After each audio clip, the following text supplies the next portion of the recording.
Hey, hey, Paul, if you're still here, thank you. I'm glad you stopped by, brother.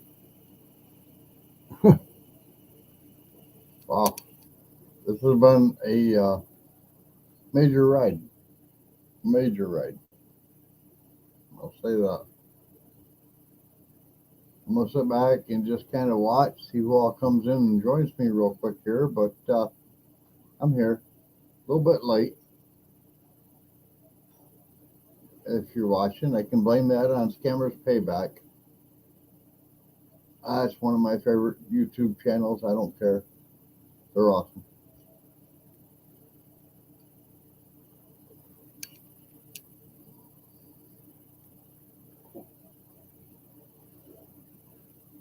I'm just gonna kind of hang back because it's 8:08. Okay, 8:09 now. I was supposed to be here at 8. I wasn't. And I don't know, I hope people find me and follow me and jump in and whatnot. Hey, Rose Shane, how you doing? Yeah, it's pretty much my first time catching a live in 4 weeks. So we're pretty much even on an even scale right there. It's been quite a ride. I'm going to wait for a couple more people to get in before I really get invested into the live. But Rose, thanks for joining in, and hopefully we get a couple more people to join in as well. Hope. I came on late, so if they don't join in, it's because I wasn't here, but they weren't here either. The only one that was here was Paul Honeyman, so I'm good with that. And that just means that maybe my late was not meant to be. I don't know. We'll wait and see if some other people come join us. If not, I'll talk to you. I don't have a problem with that. Actually, Rose, is there anything you want to know about me? Well, we start with that. Since it's just you and I mean, let's have a conversation. Maybe they'll bring other people in and they want to have a conversation too.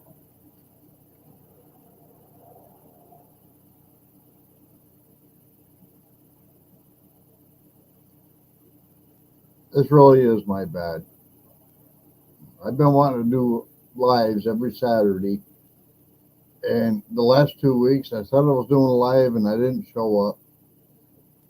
And then last week I told them I'm not doing a live. I didn't tell everybody. I told the ones that know, people that watch my lives, that I'm not doing a live because I had something else going on.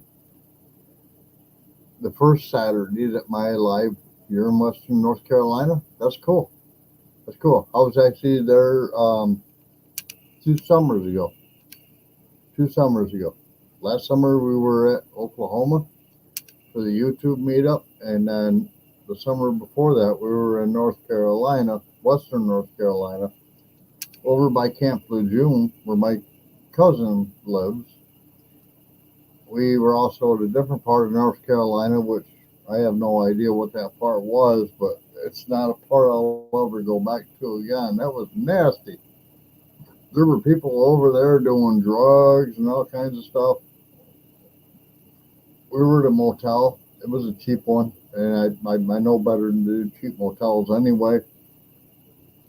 This girl ran over her puppy, and I was mad. She took the dog out of the truck, put the leash to the front emblem on the truck so the dog could run around outside of the truck, and then got into the truck and drove away with the puppy still out there, and she ran over the puppy. Oh my God, I've never been so mad in my life. That was, I went down the back stairs when she went around the building. I came down them back stairs 150 miles an hour. I work at a baking soda plant that's 4 stories high. I can take each part of the stairs one step. Boom, done. Boom, done. Boom, done. I'm at the bottom quicker than crap. And that's what I did in South Carolina. I went down those stairs so fast, and I got in front of her truck. I got her to stop. I pulled the leash off folded it in half, and then beat her with it in her truck, saying, "You just killed your freaking puppy, lady." And she took off, and she took out two U-Haul trucks. I'm not making this stuff up. This is God honest truth. She took out two U-Haul trucks, and I was right back there again. I still got the leash in my hand. I'm ready to beat the crap out of her with that leash. The puppy's laying right there dead in the parking lot, probably, I don't know, 40 feet away from where I was standing. And I'm looking at the puppy and looking at her going, "You ain't going to win, lady. You ain't going to win." And all of a sudden, she decided she was just going to take off. And there was a lot of people in the apartment building that were like, "Yeah, no, that ain't going to work." I ran upstairs into my apartment, changed my shirt to where I had our lime green dollar seed shirt on, which right now I'm wearing our gray one. I ran down with my lime green dollar seed shirt, and I was telling the cars, "Hey, don't go past this point. There's nothing going on right here that you need to get invested in, dude. Don't go beyond this point. Don't try to pass her. Don't do nothing, because chances are she's gonna run into you, or you're gonna run her over. So just turn around, go back, and go the other way." It was no big deal. It was a short road. When the cops finally showed up, I handed an officer the leash, and I said, "Look, bro, I'm going to hand you the leash. This is the leash to the dog that she ran over in the parking lot before she tried to run over me and before she ran into the U-Haul truck." And he's like, "What?" I was like, "You got a camera?" And he's like, "Yeah." I said, "Well, then go over and start taking some pictures. Here's the leash."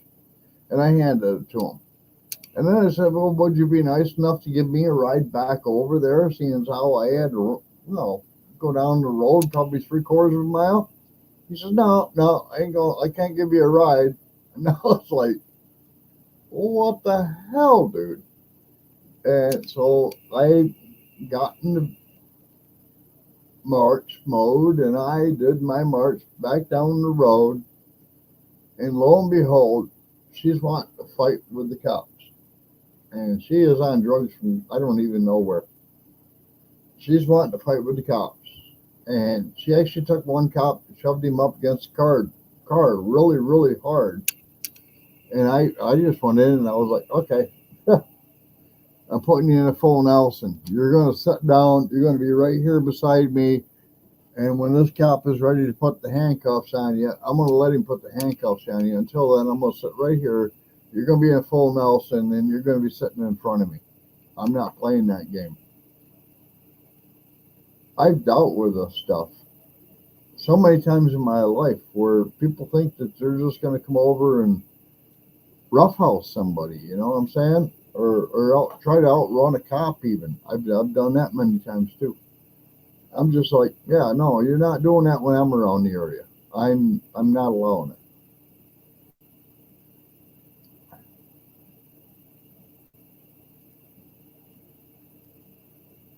All right, Western Carolina University, that's cool. I was actually in the military in South Carolina at Fort Jackson. I did my basic training there, and I did my AIT there. And then I went from there to Fort Leonard Wood, Missouri, which is why I'm looking for land in Arkansas now. I would settle for Missouri, but I don't like Missouri laws as much as I like Arkansas. In Arkansas, if you want to carry a gun, you put one on your side and you're good. No problems. Don't need no permit. Don't need nothing. Just put it on your side and go. I'm kind of looking forward to that. I'm in New York right now, and I'm telling you, our New York laws, you put a gun on your side, even if you're on your own property, you're probably going to get shot. Probably going to get shot, even if you're on your own property. Because the cops will come over and shoot you. They don't care. Uh, we don't have like castle law, which says that if somebody breaks into your house, you have a right to defend yourself. No, we have what's called a runaway law. It says if somebody shoots at you and you can walk out that door right there and get outside, then you're fine. You're not allowed to shoot back. I have a gun right here beside me. You know what I'm saying? You come up here with a gun in your hand, I can guarantee you're probably not going to get beyond the top step. Easy as that. You get to the top of the stairs, I'm taking you out. It's as easy as that. There ain't no way I'm going to walk out my door and sit back there going, oh, please don't shoot. Please don't shoot. I don't have any other way to escape. No, that ain't going to happen. I believe in castle law. I think every state should have castle law.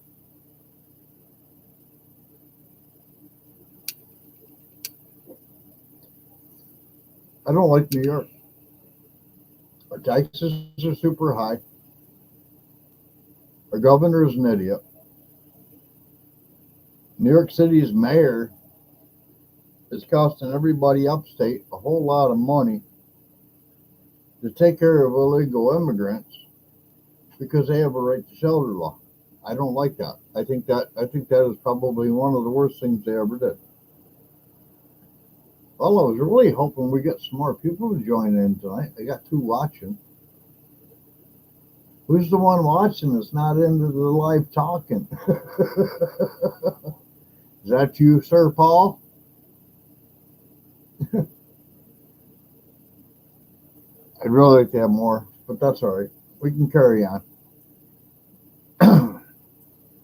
So I was gonna do live. This is my I've done 3 weeks of not doing my live. The first week was the week President Trump got shot. And the reason why I didn't do my live was because I was doing so much research in what actually happened. I mean, I wasn't just, oh, well, I seen it on ABC or CBS or something. No, I was doing research. I was looking into who is this guy? How did he come to be? And I actually found more information about Mr. Cooks than what the FBI found. You know what I'm saying? Or at least they claim. I was able to go in and pull out his accounts from Gab and look at them. And then all of a sudden, oh, it's all it's just disappeared. And FBI says, well, yeah, we didn't find anything. He doesn't have any social media. Well, yeah, he did. But I found it, and I went back into the Wayback Machine and pulled it out. The fact that FBI doesn't have the ability to look into the Wayback Machine and go back to something is way beyond me. I don't understand how that can work. I really don't know how that could work. So that was my first weekend. The second weekend, here in New York, we had a tornado blow through, and it was a nasty one. I mean, a really nasty one. I've got a scanner that sits on my desk over here right now. It's turned down to where you can't hear it. But on a general rule, when there's stuff going on, that thing is like nonstop. When that tornado came through Portland, I was up here in my office. I was listening to it, and I was like, I can't sit here and just keep listening to the scanner. It's programmable. It's chargeable. I unplugged the scanner. I put it into the car. I grabbed my chainsaw. I grabbed my extra gallon of fuel, and I was just like, "Where's the next tree down across the road?" And I went in and I helped. I was cleaning trees up on the roads all day long. These things were going down. I think we had 38 trees that I helped clean off the road, somewhere around that neighborhood. By the time I got back home, I was just beat. I was like, man, I ain't worked that hard in 3 years, you know? So I came back home and I fell asleep. And it was like, I think probably not even 5:30 at night. I fell asleep and just slept right through my life. I had a few people reach out to me going, hey, what happened to your live, dude? I thought you were going live tonight. And I was like, I'm sorry. I got worn out and I slept through it. It's not my fault, you know? And then last week, I wanted to do a live, but my girlfriend's brother and his fiance got married.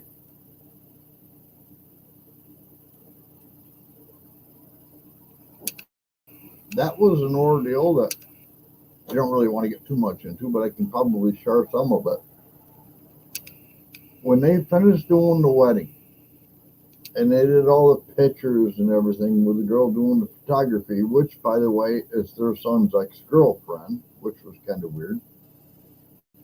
They get done with all these pictures and everything. Now these guys are getting into their kayaks, wedding gown and all, with the whole, party behind them, 8 kayaks,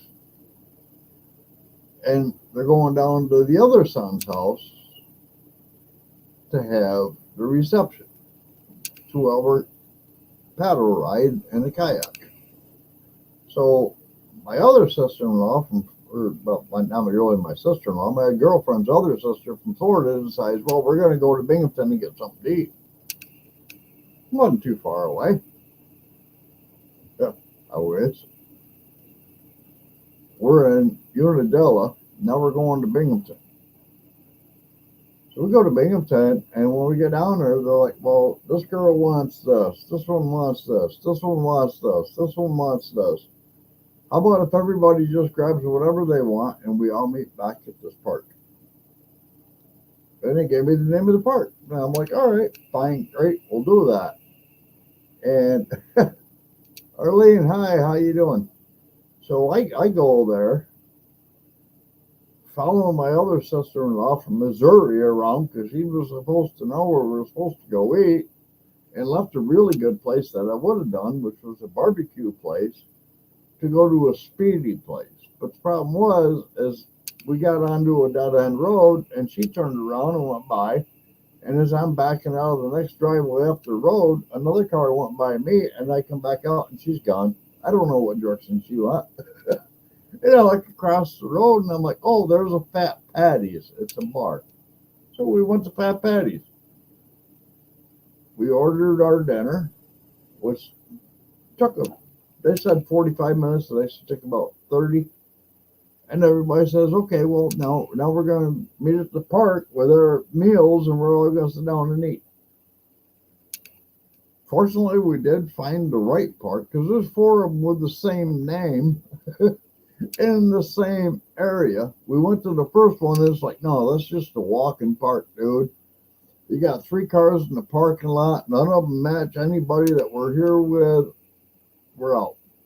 We went to the second one, and we just kept driving. I mean, this park is huge, and they got all these like big tents up and stuff for something going on, probably this weekend. I don't know, but they had all these tents set up. Might have been last weekend, but they had all these tents set up and stuff. And we're driving down the road, and I looked over and I seen my girlfriend's sister's girlfriend hair.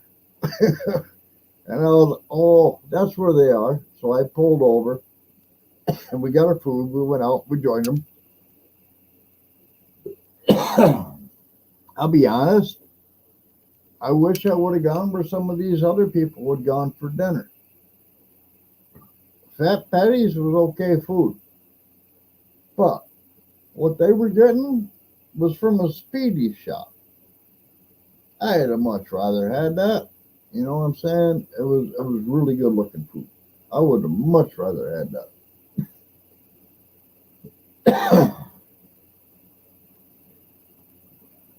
All right, so we've gone through the Trump shooting. We've gone through the tornado. Now we've gone through the wedding. Well, actually, we didn't all go through the wedding, but we went through most of it. All right, so now I'm going to take you to last night. Last night, a bunch of my old coworkers got a hold of me and said, hey, how about we all go over here to this park and we play some horseshoes and bring your cornhole set. All right, great. I'll bring my cornhole set. I've got a professional cornhole set. I get over there. It was supposed to be guys only. It wasn't. A new employee named Sam that I didn't know because he wasn't there when I worked there. His girlfriend was actually a really good friend of mine that used to work there. And his mother was a really good friend of mine. So I was like, all right, well, that's really cool. Nice to meet you. And then this other guy's girlfriend shows up. And of course, they got girl talk going on. And I'm like, all right, anybody want to play cornhole? One girl says, oh, yeah, I love cornhole. All right, you want to go play some? Oh, let me finish talking to her first. The other guys, all of my ex-employees plus one, they played the whole game of horseshoes, came back over, packed everything up and left. Never played cornhole once. So I had to go pack it back up, put it in my car, and get out of there. No big deal. While I'm going to pack my cornhole game up, a little boy walked up to me and says, excuse me, sir. I said, yes. This is as I'm pulling the pins to pack it up, because it uses pins to hold it straight. He says, can we play a game real quick? I said, sorry, son, but I am like packing this stuff up to go.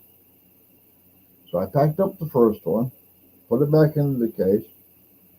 The second one had all the like sandbags into it and all that, or bean bags into it and stuff. And I'm packing that one up. I'm getting ready to go stick it into the case. I didn't have it totally closed. I had it close to being closed. And this guy from nowhere walks up to me and he says, hey, who are you to tell my son no? I'm looking at him going, who the heck are you? Actually, I didn't use heck. I used the F word, but I was like, who the heck are you? He says, that was my son that just came up here and politely asked you if he could play a game, and you refused. I don't want you refusing my son for nothing. Mind you, I'm just closing up the second cornhole board. This is no crap. That's not much of a nick on that finger right there, right? But I took a whole chunk of skin out of that one, going, get off my sight. And he's like, what? I says, get off my sight. This whole area right here, this was reserved by us. You are not allowed to be here. You are now trespassing on my site. And he started like puffing up, like he's going to go tough on me. And I was like, I thought I was going to throw down with him. I really did. I'm not the kind of guy to throw down with people. I'm not that freaking big. You know what I'm saying? I'm 5'7". I weigh like 128 pounds soaking wet. I'm not that big. But boy, I'll tell you, if somebody wants to throw down with me and think they're going to go somewhere with it, I'm pretty damn quick and I'm pretty damn trained. I went through the military and I also went through Taekwondo, so I'm pretty good on my moves. But yeah, don't threaten me because I told your kid no.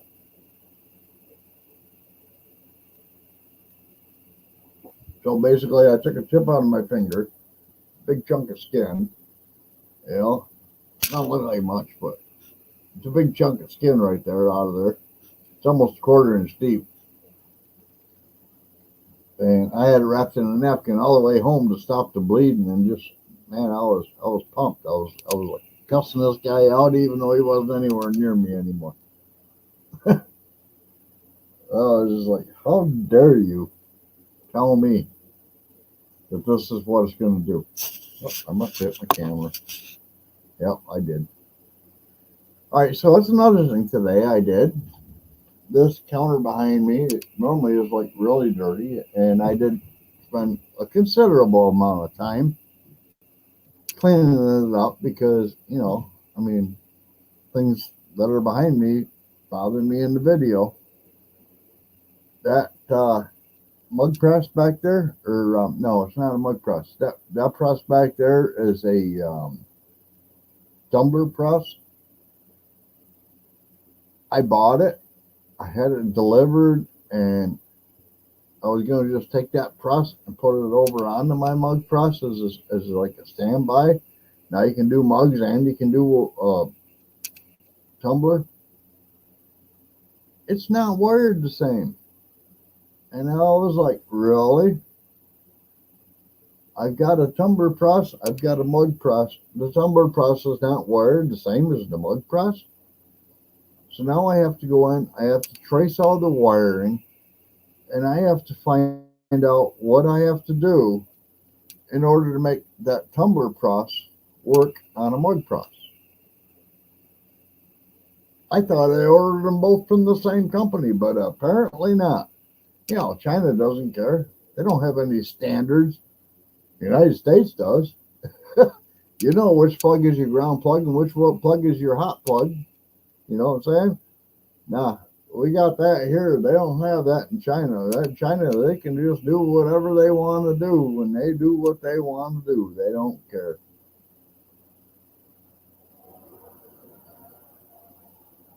I'll figure it out. I'll make it work. But that thing's been back there on that counter now. I've got like my soldering iron back there. I got my solder back there. I got a new plug back there for it. I got everything I need. But what I don't have is the meter to test what is a heating element versus what is supposed to be the power going to the transformer. That's the only thing I don't have. So I'm kind of sitting back and waiting on that. Hey, Tasha Lynn, I'm glad to see you made it in. So I'm kind of sitting back and just waiting to see, how do I know what is the heating element part of the electrical circuit versus what's supposed to be power and what's supposed to be negative. It's only 4. So it's pretty easy, but in the same respect, I can't just go to my other one and tear it apart and look at it, because if I do that, I just destroyed that one and now I can't do mugs. So yeah, I can't touch that one. But I did think about it. Believe me, I thought about it. I was going to tear that sucker apart, and I was going to say which wires go where, and open up the box and say which wires come in here and do what. And I really, really thought about it, but I decided I can't. I do a lot of coffee mugs. I mean, I do a lot of coffee mugs. We're talking probably 3,000 coffee mugs a year.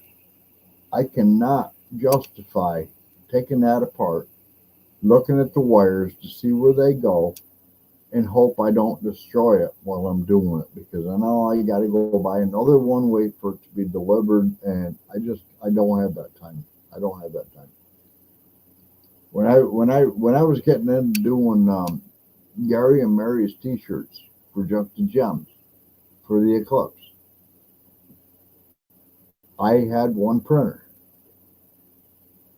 and that printer was nonstop. And even though it was nonstop, it had a print issue. And I was like, I don't have time for this. I got to get these shirts out. It's got to happen before the eclipse. I got to get these shirts out. I don't have time to mess with this printer right now. So I went right to Staples. I bought another printer. I brought it home. I filled it up with the sublimation ink. The new ink is still on my counter. I filled it up with sublimation ink and just said, okay, well, now we've got a printer that'll work, and let's get these shirts done. That one was worse than the first one. I cleaned the first one. It got better, but it wasn't great. I cleaned the brand new one. It got better, but it wasn't great. So then I cleaned the first one again.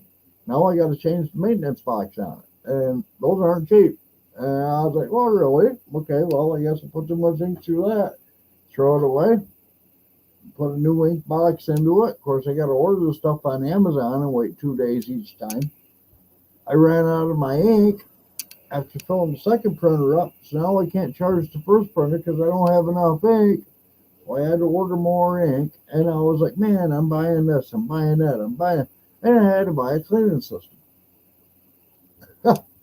It was just like nonstop, all the time up to where I could put their shirts in a box, get them out to them. I'd already bought a second printer. They're not cheap. It's almost $1,000. I had to buy more ink because this one over here was empty. This one over here, well, it's brand new ink and a brand new printer, but it ain't printing. So now you're wasting ink, and now you're filling another maintenance box. So I ordered a crap load of maintenance boxes. I ordered a crap load of ink. I finally got their shirts done. Unfortunately, since then, up to right now, I haven't had to print anything. I do the coffee mugs. So there is one printer kind of running quite a bit for the coffee mugs and stuff. But I try to alternate the printers. Okay, this one can do the first 20, this one can do the next 20, whatever, and just try to keep the printers active. But they have not been active a lot in the last month. So now I'm going to have to go through and I'm going to have to clean them all over again. And then I'm just going to have to start printing once a week. I don't even care what I print. I'll print my own shirts. You know what I'm saying? Speaking of my own shirts, this is one of my own shirts. People with dirty hands have clean minds. Dollar Seed, organicheirloomseeds.com. All right, so if anybody wants one of these shirts, I can print these shirts. And it gives me an excuse to run my printer. I sell them on my website, dollarseed.com. And I'll be honest with you, the print on this shirt, this isn't screen print. This is nothing like screen print. I mean, you can't crack it, you can't peel it, you can't do nothing to it. It's dyed into the shirt. This is called sublimation printing. That's what I do. So this print will last on this shirt as long as the life of this shirt will last itself. And I don't charge a fortune for them, but it's a way to support me if you want to. I also have the HalfAss Homestead shirts. I do not have one available to show you right now because I just wore it and it's in the wash. But I have the HalfAss Homestead shirts, so if anybody wants to buy those, they're not expensive. I mean, you're buying it directly from me. I print them, so they're not expensive. My email is crumpyc@yahoo.com. You can just send me an email. Tell me you're interested in a shirt. I'll tell you what the price is to mail it to you. And they're not that expensive. They're not that expensive. I'm not like these other guys that go out and use all these other big companies to let them print their stuff and then they ship it too and they charge a fortune. I'm not that guy. I print these myself. I ship them myself. Teespring, that would be a good example. What are you gonna pay? $30 for a T-shirt? Plus you got to pay shipping and handling to get it sent to you. Oh, I ain't even gonna get anywhere near that number. I'll guarantee you that. I think you're probably looking closer to about $15-20.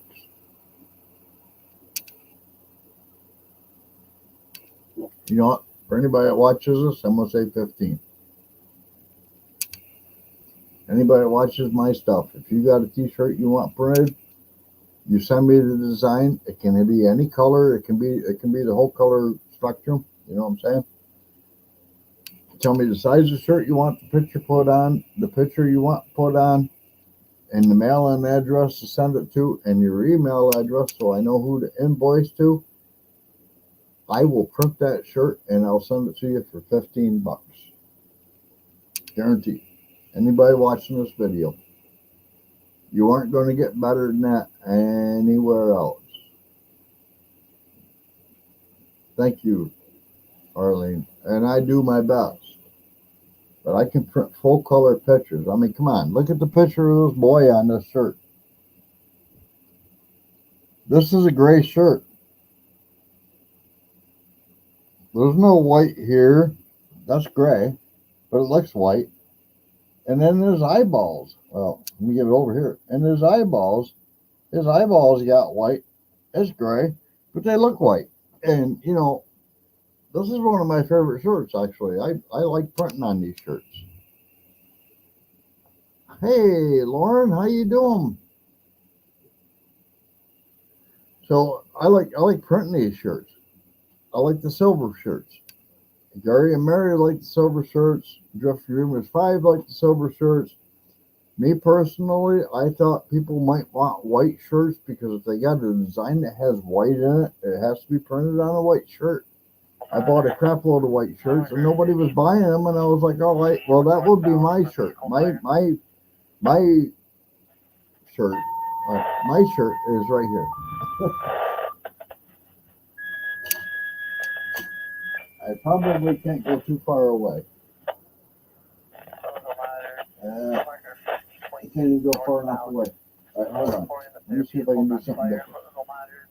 mile marker 50.8. Let me see if I can do something The different. vehicle is on fire.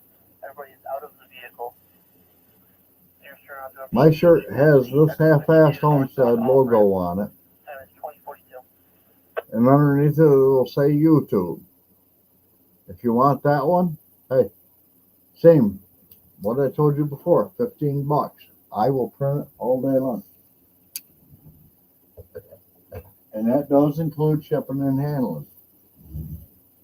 My thing is, the more shirts I print,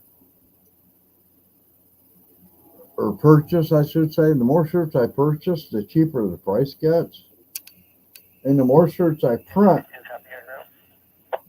well, the ink doesn't get any cheaper, the paper doesn't get any cheaper, but the printers don't need to have repair done to them all the time. So,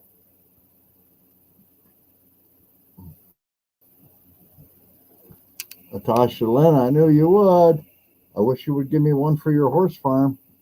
I tried to give you one, but you didn't give me one back. Hey, Troy, how you doing, brother?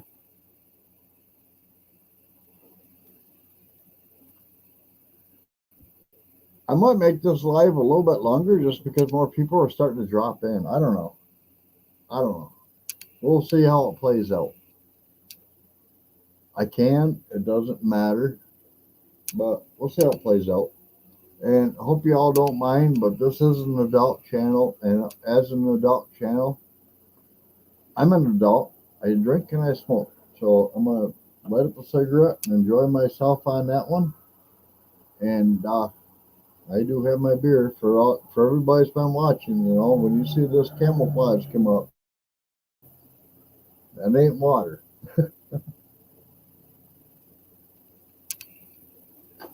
Speaking of which, I need to go replenish it.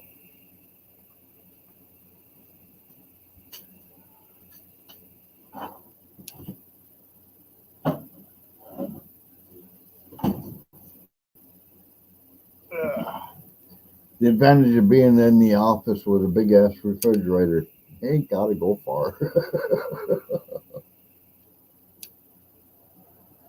Ain't gotta go far at all. Actually, my refrigerator is a full size house refrigerator. That's bigger in my upstairs right now in my office than the one that's downstairs in my kitchen. Hey, how we doing, brother? Colorado Fire, Second Colony District, 999 or 13, across from your fire department. Transformer blue again. Bowen, how have you been doing, buddy? Haven't seen you in a while. I just caught you in a live the other night, but I have not seen you in a while. How you doing, Bowen? It's been a while. I seen you, but I wasn't able to ask you. Also reports of this Colorado Fire, Second Colony District, 999 or 13. All right, so some people were asking about the campground. That was something that just came up not too long ago too. They were asking about the campground that I was looking at buying. This thing literally was 5 minutes from Waveland Park, which is Blue Mountain Lake area, right by Mike and Liz and all them, where they just did the YouTube get together, meet up, or whatever you want to call it. And everybody that couldn't get a campsite down below got one into the overflow area, which has no water, sewer, or electric. This campground is 5 minutes down the road. It has water, sewer, and electric. Granted, the sewer is as you're pulling out, you got a dumping station, but that's okay. Everybody knows that if you got a camper and you're there for the weekend, that's all you need anyway. But you got water and you got electric on every site. I wanted to buy that old abandoned campground so bad. They wanted $50,000 for it. I don't even know how many acres it was, but I was like, I want it. That is, to me, what I always call perpetual income. You know what I'm saying? Okay, they don't always have a YouTube meetup going at Waveland Park. That's fine. Not a problem. What's Waveland Park good for a site? Can I rent my sites a little bit cheaper than them and still offer the water and the electric. You know what I'm saying? The dump station's a given. You got to give people a place to dump on the way out. You got to be able to do that. But what about the water and electric in the park? Can I rent a site out there cheaper than what they're doing at Waveland Park? Because I'm only 5 minutes away. That's perpetual income. And that's what I wanted out of that property. I wanted that perpetual income. And I reached out to the guy that was selling it, or at least I thought I reached out to the guy that was selling it. I've never heard anything back. That dude has not said word one. Let me shut the scanner down. I thought I had it all the way off, but apparently it's a little bit louder than I thought it would be. I don't think I'm going to get like copyright hit with a scanner running in the background, but I don't want it over talking me either. But I wanted that campground, and I reached out and I said, I want this campground. And I got the money. You know, it's not that I don't have the ability to just throw that money there and say, I want the campground. I could have bought it with cash. The dude that was selling it never once got back to me. Or at least I think he was the dude selling it. Maybe he wasn't. Maybe it was somebody else selling it. And they didn't even have ownership of it or whatever. Because that happens too, you know. You really got to look into who's selling your property because it may not be the person that actually owns it. That's a sad story. But I reached out and I was like, I am very, very, very interested in this property. I want a little bit more information about it, and I want the property. It was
wow.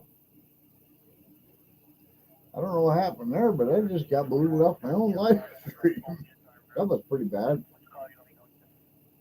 So anyway, we'll go back to the campground. I really wanted that campground. I don't know if the guy that was selling it was the guy that owned it, because that happens. You know, when you buy a land, you make sure you're buying it from the actual seller and not from somebody that don't even have anything to do with the land. That happens. And it happens in Arkansas just like it happens anywhere in the United States. But I really wanted that campground, and I offered the guy cash. And he never got back to me. And I'm like, I wasn't even asking, how much land is there? How many campsites are there? I wanted to know that. How much land is there? I don't care. If it's an acre and a half of land, I don't care. You know, I'd have room for my chickens and I'd have room for us, and then I don't care after that.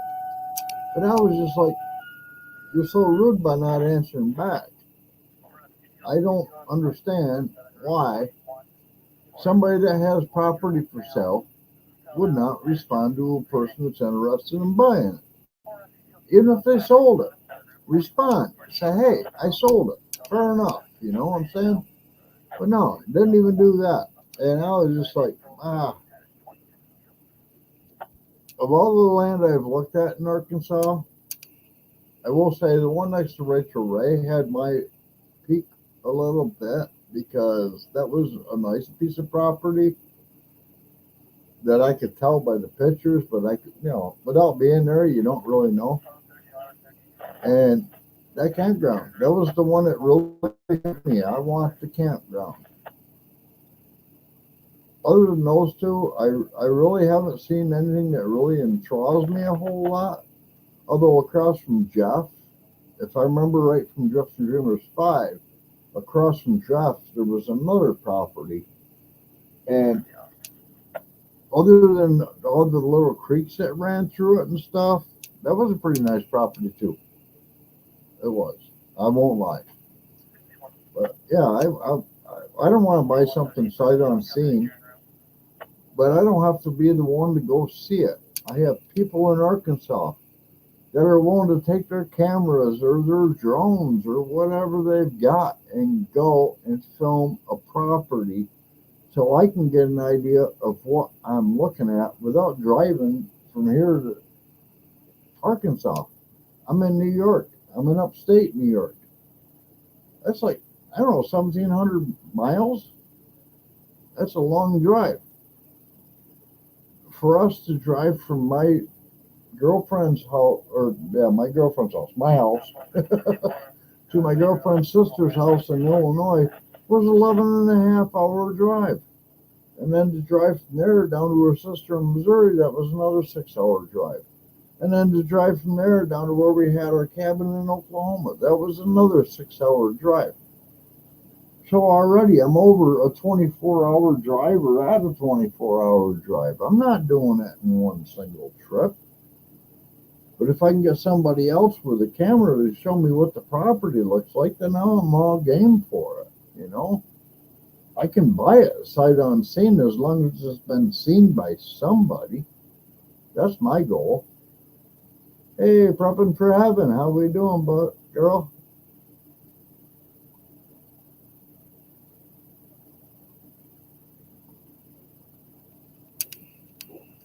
Yeah, it was weird. I don't know what happened. I was live, and then next thing you know, I'm looking at the screen, and the screen is over there buffering, and I click on refresh, and it comes up as I'm sorry, we can't do that right now. So I went back on and I restarted the live stream. It was weird. I've never had that happen before. I've got T-Mobile, so I've got probably the best internet. I also have Spectrum up here, but I'm not connected to it right now. But I am connected to T-Mobile as a direct connection to the modem. And I was like, what the heck? T-Mobile works at every place I take it. It worked in Oklahoma. It worked in Missouri. It worked in Illinois. It worked in Ohio. It definitely works right here in New York. We've been to campgrounds where you don't even have a cell signal, but T-Mobile gets one, and now you can use your cell phone because you're connected to the T-Mobile. I don't understand how that works. It blows me away. But hey, it's $50 a month for T-Mobile Business, and I would not go without that T-Mobile Business package for $50 a month, regardless of what else is going on. Our Spectrum is $150 a month or more, and that's just for the TV and the internet. Our Spectrum phones are another $124 a month. So, I would go T-Mobile all day long before I'd ever do another thing with Spectrum, because Spectrum just seems to keep ripping us off. I don't know. Maybe they do, maybe they don't, but I don't know. I'm going to say they do. So anyway, I'm still looking for land. I haven't found the right spot. And because I haven't, and because I'm still here in upstate New York, and I want to do more for this house that I'm in to be able to sell it at a higher price, I'm actually looking into very near future. I'm not gonna be like David and go, hey, I'm gonna bring in a bulldozer, but I want to bring in an excavation company, and I want to find out about putting in big cement. I think they're 6 foot long retainer wall blocks, and I would like to have them go from right here beside this door, because that's like the low spot of my lawn going forward. Go from here and go all the way behind my other garage, all the way down to the farmer's field because we own that. Drop those blocks down in there as a retainer wall, and then bring in fill and fill it up, and then put some topsoil on top, and then have somebody come in and build me like a 30 by 40. I think that's probably the right size, 30 by 40 garage with a cement pad underneath it. And then I can take all my wood shop out of the garage that I have now, move it to that garage, and either keep this garage just for storage or tear it down. I really don't care either way. I can't tear it all down. I'd have to leave the last bay because the last bay is wood storage and it's on a wood rack. So that part I'd have to leave, at least for now, until I use it up. I have beside my seed house, which you can't see because we're not outside, is I have a 20-foot pallet of ash, and then I have a walk path between that that's filled up with all kinds of lawn equipment and stuff. And then beside that is a 20-foot pile of cherry. The cherry is for this project over here. The cherry is going to be used in almost everything going on in that room right there. All of the stairs are going to be cherry. All of the handrails are going to be cherry. And part of the floor is going to be cherry. And then I have other wood that's going to go in and fill it in.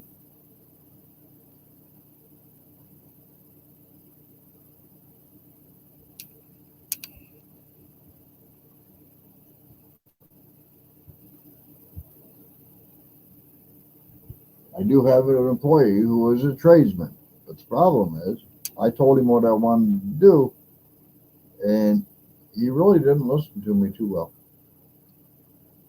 He made quite a few step tops, and I was like, I don't want to make step tops. I want to just cut the front off the stairs because they're not spaced properly coming up anyway. I want to cut the top off the stairs, and then I want to bring in my own boards and bring it up the other inch or whatever because I got all that cherry out there that's rough cut, and I can do that. You got to cut it off to length, run through the planer. You know, it's going to come raise the electric bill by $1,000 or more. Yeah, whatever. But everything will be done in cherry. It'll look cool. And then I want to do around the post for the handrail, all of the top of the handrail, all of the bottom of the handrail. And I've got these really cool, like, wrought iron. Some of them are called globes, I think they are. And some of them are called butterflies. And I want to go in and use those as all of the balusters around the railing. And they're 5/8 inch in size, I think. Well, I've got a drill press set up in the garage for drilling square holes, and I can change it to any drill bit I need. And I do have a 5/8 inch drill bit, never been used. So then you drive the baluster down into it, and you drive the top down onto it, and then there's no like cracks for all the dust to settle in or anything like that. That's my goal. That's always been my goal. Since the day we bought this house 4 years ago, that was my goal. Building a new garage has been my goal for probably 3 years. Oh, maybe 2.5. Because I didn't need to use the original garage until I bought all the wood and started doing some projects. And now I just don't have any room in the garage. It's just clustered, and I don't like it. I have OCD, so everything has a place, and everything needs to be in its place. And right now, nothing's in its place. So I go out to the garage. I just get frustrated, turn around, walk back out again. Leah actually went out there tonight to sweep the garage because that hasn't been done in a while. And she came back in. She says, why aren't there any brooms in the garage? And I was like, there are brooms in the garage. There's a full-size push broom out there. There's a half-size push broom out there. And there's a regular broom with a dustpan attached to it out there. And she says, well, I found 2 dustpans, but that's all I found. My employee does not take care of my shop the way I take care of my shop. He just like uses it, puts it down, and wherever it ends up, it ends up. I have a 6-foot by 4-foot assembly table out there that's made to put cabinets together on and whatnot, and I cannot see the top of that table. I walked out of there so frustrated going, are you friggin' serious? That's my life. I am OCD, and woodworking has always been my thing.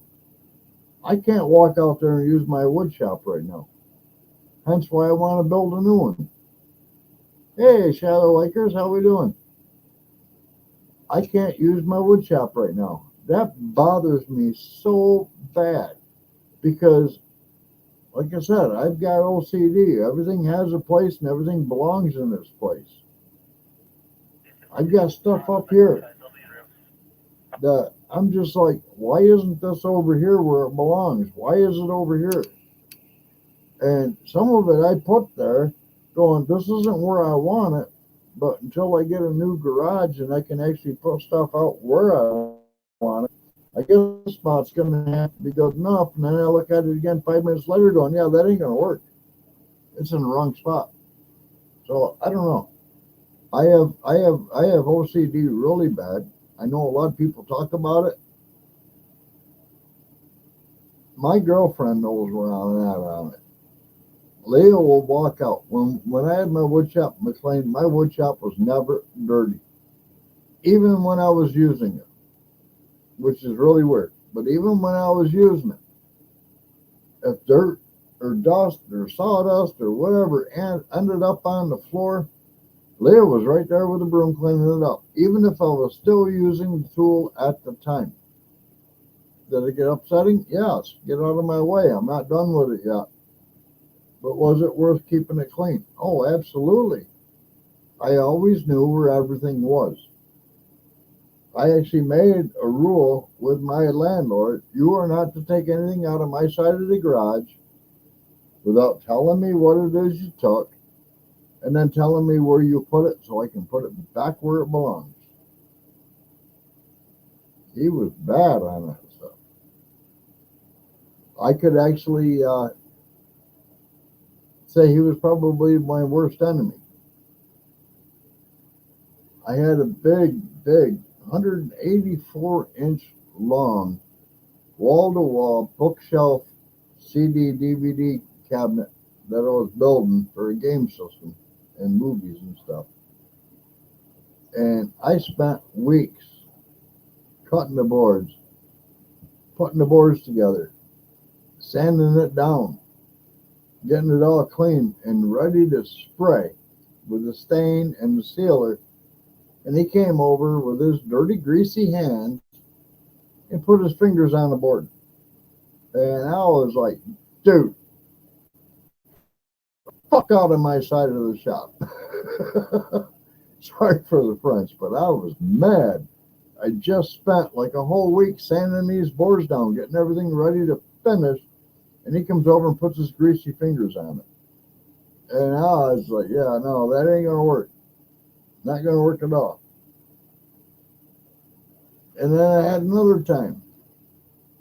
We lived in their trailer. We rented. And the back bathroom had one sink. A really long vanity, but one sink. I bought a double sink vanity. I think I paid $125 for it. I had to take the sink off the vanity, get rid of all the hardware on the sink because it was rusty and it was nasty and we had to replace it all. And then I totally rebuilt the vanity. He came walking in the next day, tripped over the sink, shattered it on the floor, and then couldn't figure out why I was mad at him. Oh, I was livid. I made him go out and buy a $209 sink the next day. I was livid. I didn't spend that much on the whole thing. I just got done rebuilding the whole vanity, got the sink all cleaned up. It's ready for new hardware and be put in. And he trips over the sink and he just smashes it on the floor with no care. Yeah, I'm not that kind of guy.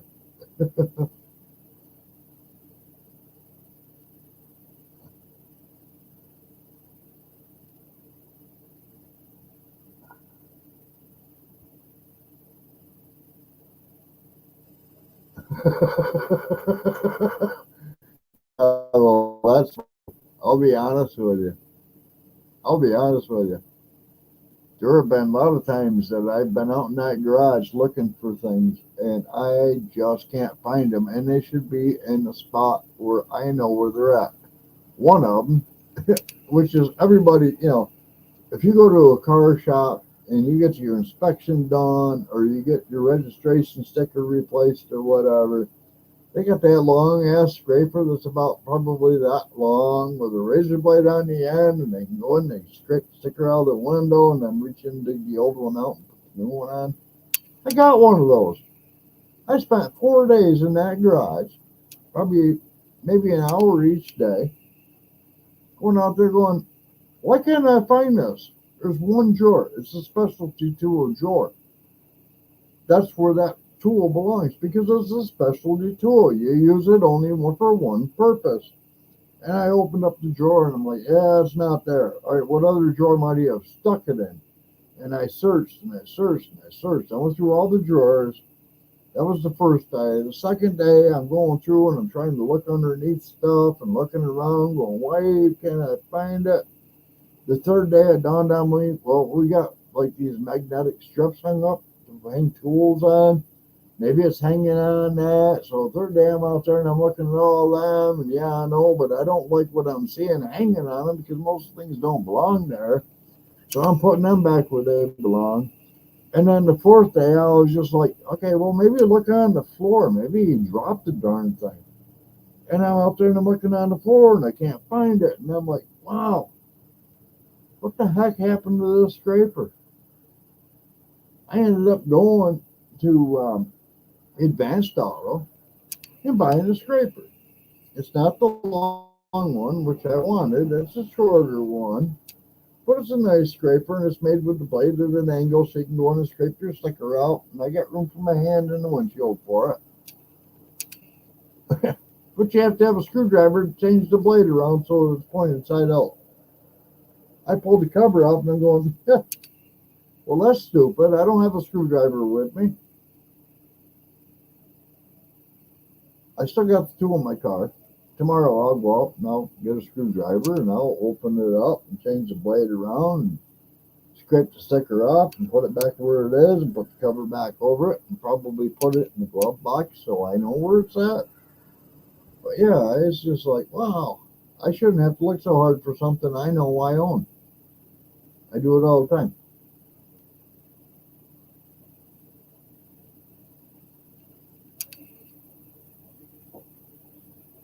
Shadow Lakers, actually,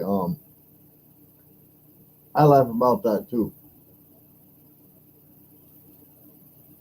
I have a tile saw in Moravia. I have a 6x10 enclosed trailer full of walnut flooring in Moravia at the same location. I have some other tools that are like in Freetown, so we're talking 60 miles apart.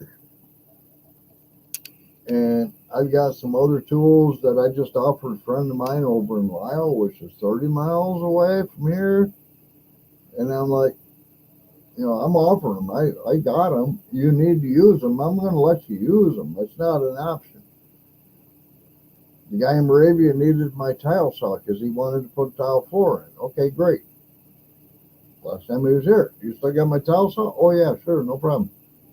Are you done with it yet? No, I'm almost done with it. Okay, well good. When you get done, just remember where you got it from. I want it back. I got a metal chop saw. That thing is like 45 miles away from where I'm at right now. because there was a guy doing a metal job and he needed to use the metal chop saw to cut the metal, and he didn't own one. And I was like, well, they're not cheap. I told him what the price was for the saw, and he was like, all right, well, how much are the blades? Well, the blades aren't that bad. They're like $17 a piece. But the saw is like $500. And he's like, can I borrow your saw if I buy my own blades? Absolutely. Absolutely. I don't care. You're not going to wear the motor out. Heck, I think it would take like a major construction job of cutting I-beams and stuff before you take that motor out of my chop saw.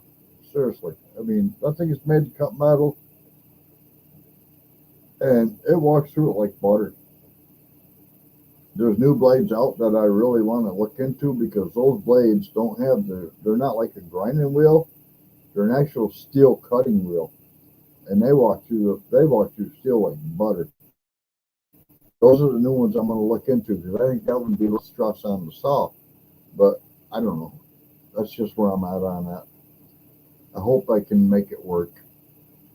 All right, well, guys, I've been almost an hour and 15 minutes on here. We haven't got a whole lot of people here, and I don't know how many we got left. But I'm going to let this one go because I'm pretty sure we got Gillum Farms coming on after me, which means I'm kind of intruding on her time frame now. So I'm going to let everybody go. Everybody have a great weekend. Enjoy the rest of your night, and we'll see where we go next week. I will be here.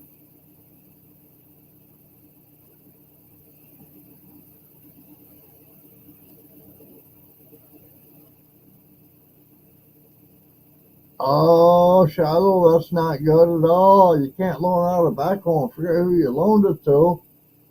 Oh my God. My dad used to do that with everybody too. And I was like, how do you know who you loaned it? I don't. Well, how do you know you're going to get it back? I don't. Well, you better hope you get the backhoe back. That's funny. All right, everybody. Have a good weekend. Later.